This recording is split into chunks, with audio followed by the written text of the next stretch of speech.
Hello, welcome back to family speaker. അപ്പോൾ ഇന്നത്തെ വീഡിയോയും ഭക്തിമാർഗ്ഗമാണോ എന്നൊക്കെ വിചാരിക്കുന്നുണ്ടാവും അല്ലേ. കഴിഞ്ഞ വീഡിയോ അങ്ങനെയായിരുന്നല്ലോ, പക്ഷേ ഇതങ്ങനെയല്ല, ഒരു ഉത്സവം വൈബ് വീഡിയോ ആണ്. അപ്പോൾ ഞങ്ങളിത് ഇവിടെ നാട്ടിൽ ഹസ്ബൻഡ് വീടിനടുത്തുള്ള അയ്യപ്പൻ ക്ഷേത്രത്തിൽ ഇന്ന് അയ്യപ്പൻ വിളക്കാണ്. അപ്പോൾ അതിന് വേണ്ടിയിട്ട് എല്ലാവരും റെഡിയായിട്ട് പോവുക. ഉത്സവത്തിനുള്ള ആനയാണ് കേട്ടോ, എഴുന്നള്ളത്തിന് വേണ്ടിയിട്ടുള്ളത്. അപ്പോൾ പോകുന്ന വഴിക്ക് അതിനെ കണ്ടപ്പോൾ ഞങ്ങൾ കയറി കുറച്ച് നേരം ഫോട്ടോസും വീഡിയോസൊക്കെ എടുത്ത് എന്നിട്ടാണ് അമ്പലത്തിലേക്ക് പോയത്. അപ്പോൾ ഞങ്ങൾ ഉച്ചയ്ക്കാണ് പോകുന്നത്, കാരണം ഉച്ചയ്ക്ക് ശേഷമാണ് ബാക്കി പ്രധാനപ്പെട്ട പരിപാടികളൊക്കെ തുടങ്ങുന്നത്. ഇളനീർ വരവൊക്കെ കഴിഞ്ഞിട്ടുണ്ടാവും, അത് നമ്മളൊരു കഴിഞ്ഞ വീഡിയോയിൽ വേറെ അമ്പലത്തിലുള്ളത് കാണിച്ചിട്ടുണ്ടായിരുന്നല്ലോ. അപ്പോൾ ഇതാണ് എൻ്റെ ഇവിടുത്തെ ഫ്രണ്ട്സ്. ഇത് മാത്രമല്ല, ഇനിയും 5-6 പേരുണ്ട്. അപ്പോൾ എല്ലാവർക്കും വരാൻ പറ്റിയില്ല, കാരണം തിങ്കളാഴ്ചയായിരുന്നു. കുറച്ച് പേര് ജോലിക്ക് പോയതും പിന്നെ വേറെ കാരണങ്ങളൊക്കെ കൊണ്ട് വരാൻ പറ്റാത്തവരുണ്ട്. അങ്ങനെ ഞങ്ങളിവിടെ എന്ത് ഫംഗ്ഷൻ ഉണ്ടെങ്കിലും ഈ നാട്ടിൽ, ഹസ്ബൻഡിൻ്റെ നാട്ടിൽ എന്ത് ഫംഗ്ഷൻ ഉണ്ടെങ്കിലും ഞങ്ങൾ എല്ലാവരും കൂടെ ഒരുമിച്ചാണ് പോകുന്നത്. ചെവിയാട്ടോ. ഗുഡ് പോട്ടെ. അപ്പോൾ ഞങ്ങൾ നേരെ അമ്പലത്തിലേക്ക് വിട്ടു. അവിടെ ഇപ്പം അന്നദാനത്തിന് നല്ല ക്യൂ ആയിട്ടുണ്ടാവും.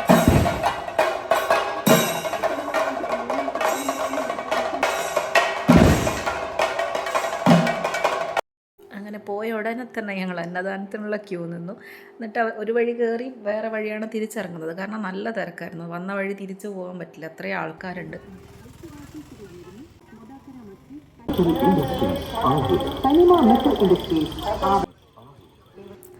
പിന്നെ ഞങ്ങൾ മാത്രമായതുകൊണ്ടൊരു എല്ലാവരെയും മിസ് ചെയ്യുന്നുണ്ടായിരുന്നു കേട്ടോ. അല്ലെങ്കിൽ ഞങ്ങളൊരു 10-12 പേരുണ്ടാവും, കല്യാണമാണെങ്കിലും ഇതുപോലെ അമ്പലത്തിലെ പരിപാടിയാണെങ്കിലൊക്കെ. നല്ല രസമായിരുന്നു. ഇപ്പോൾ കുറേ പേരെ മിസ് ചെയ്തു. സാറില്ല, അടുത്തൊരു വീഡിയോയിൽ അവരൊക്കെ ഉണ്ടാവും.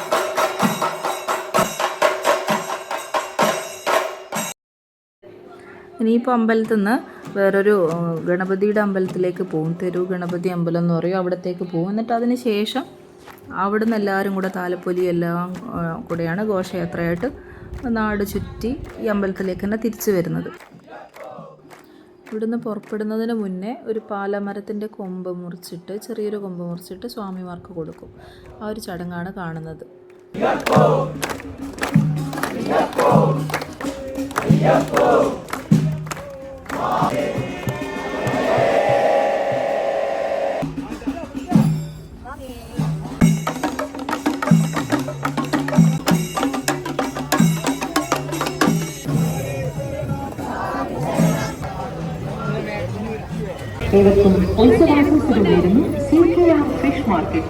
ഞങ്ങളെ നാട്ടിലെ മെയിൻ പൂവാലന്മാർ.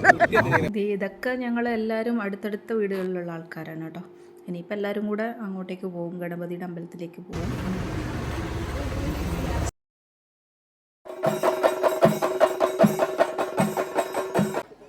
അങ്ങനെ അയ്യപ്പൻ്റെ അമ്പലത്തിൽ നിന്ന് എല്ലാവരും ഗണപതിയുടെ അമ്പലത്തിൽ വന്നിട്ടുണ്ട്. ഇനിയിപ്പോൾ ഇവിടെ നിന്നാണ് ഘോഷയാത്രയായിട്ട് ഇറങ്ങുന്നത്. അപ്പോൾ ഇതെൻ്റെ ഫ്രണ്ട് സ്വാതിയാണ് കേട്ടോ, എൻ്റെ ബെസ്റ്റ് ഫ്രണ്ടാണ്. ഒരാൾ കൂടെ ഉണ്ട്, ഐശു. ഞങ്ങൾ 3 പേരും +2 മുതലേയുള്ള ഫ്രണ്ട്സാണ് കേട്ടോ. പക്ഷേ ഐശുവിന് വരാൻ പറ്റിയില്ല.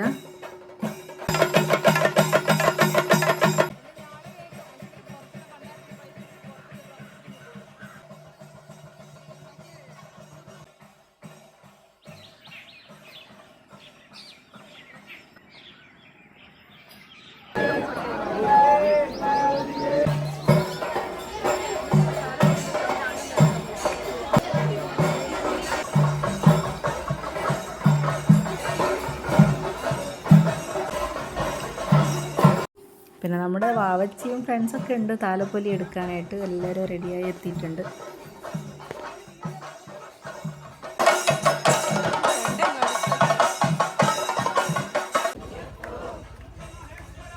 ഞങ്ങൾ ഘോഷയാത്രയിൽ പോയിട്ടില്ല, എല്ലാം കാണാൻ വേണ്ടിയിട്ട് പുറത്താണ് നിന്നത്.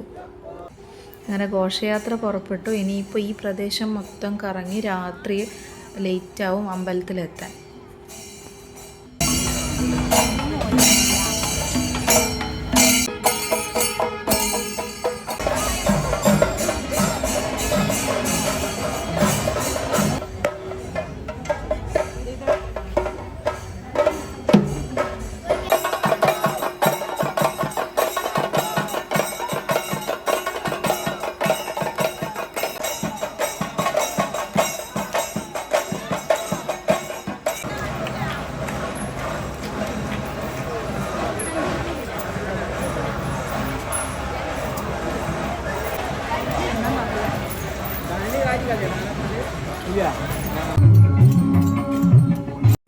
ഞങ്ങൾ ഘോഷയാത്ര ടൗണിൽ നിന്ന് പോയതിന് ശേഷം വീട്ടിൽ വന്ന് പിന്നെ ഭക്ഷണമൊക്കെ കഴിച്ച്, ഇത് വീടിന് അടുത്തുള്ള സ്ഥലമാണ് കേട്ടോ, വീടിൻ്റെ മുന്നിലുള്ള റോഡ് തന്നെയാണ്. അപ്പോൾ അതിലെയാണ് ഇനി ഘോഷയാത്ര വരുന്നത്. ആ സമയം 11:30 ശരിക്കും ഇതിലേ പോകാൻ. അപ്പോൾ എന്നിട്ട് അമ്പലത്തിലേക്ക് പോകും. ഈ പ്രദേശം മൊത്തം കറങ്ങിയാണ് ലാസ്റ്റാണ് ഇവിടെ വരുന്നത്. ഇനി നേരിട്ട് അമ്പലത്തിലേക്കാണ്.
അങ്ങനെ ഘോഷയാത്രയൊക്കെ തിരിച്ച് അമ്പലത്തിലെത്തി. ആ സമയമാകുമ്പോഴത്തേക്കും നല്ല തിരക്കായിരുന്നു.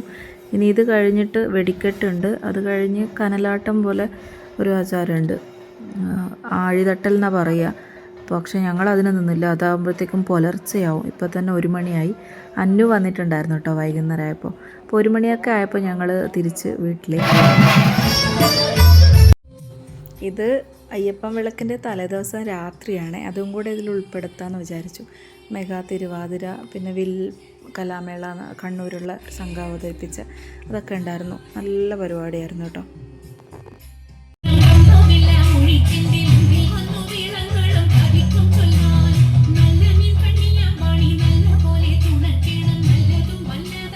പാലും താത്തി ഇത് കലക്കി നടക്കുന്ന മരുവോള് സീരിയലിന്റെ പേരെന്താന്നറിയാം? കച്ചിനെ കൊല്ലാണ്ടില്ല. കുട്ടിയുടെ പേരാണ് സുരേഷന് ക്ഷീണായി. ഞാൻ ചിരിക്കുന്ന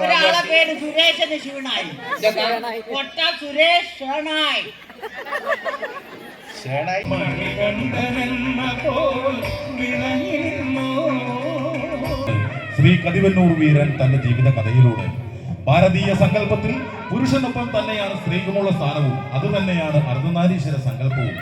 കൂടെ ധർമ്മം ചെയ്യാൻ നിയോഗിക്കപ്പെട്ടവളാണ് സഹധർമ്മിണി. അത് മറന്നുകൊണ്ട് കുടുംബ കോടതികളിൽ മക്കളുടെ നിറകണ്ണുകൾക്ക് മുന്നിൽ ബന്ധം വേർപെടുത്തി ഇരുവഴികളിൽ അകലുന്ന ഭാര്യാഭർത്താക്കന്മാരുടെ ഈ പെരുമഴക്കാലത്ത് സ്വജീവിതം കൊണ്ട് സ്നേഹബന്ധങ്ങളുടെ ജീവിതത്തോറ്റം ചൊല്ലുകയാണ് ഈ മഹാജന്മം. നമസ്കരിക്കാം നമുക്ക് ഈ ധന്യാവതാരത്തെ.